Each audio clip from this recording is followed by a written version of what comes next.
Today we'll be installing the Transit Trail Nudge Bar. This is a pretty simple installation and should take about 30 minutes.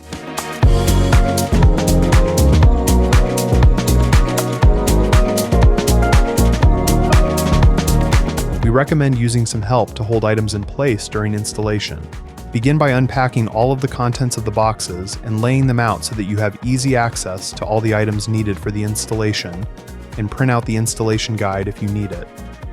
The first step of installing this product is to remove the factory screws and/or pop rivets that hold the license plate cover to your bumper. Use a 13mm socket to remove the factory bolts behind the license plate mount. You can also clean this area while you have access to it.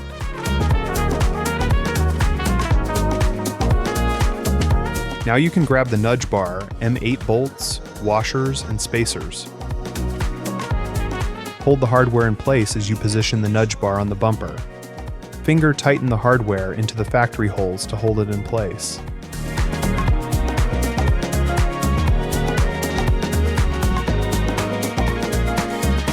Finally, tighten the bolts down to secure the nudge bar to the bumper using a 13mm socket. Loosely attach the front plate to the nudge bar front weldment using 2/4-inch button head screws. Hold the front plate tight against the bumper, ensuring it is centered, then mark the bumper for drilling with a Sharpie. Drill through the plastic and first layer of sheet metal of your bumper with a 25/64-inch drill bit. Use the included flat blade drill bit to create a larger hole in the plastic. Use a rivet nut tool to install the included rivet nuts in place.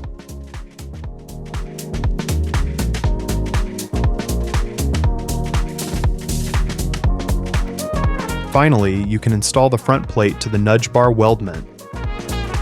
Use the 1/4-inch button head screws to do this. You can also reinstall your front license plate as well, using the provided 1/4-20 screws. If you aren't running a license plate, you can install the screws to cover the gold riv nuts. And that's it! If you have any questions with this install process, or have any unique fitment issues, please reach out to our product support team for assistance. Thanks for watching.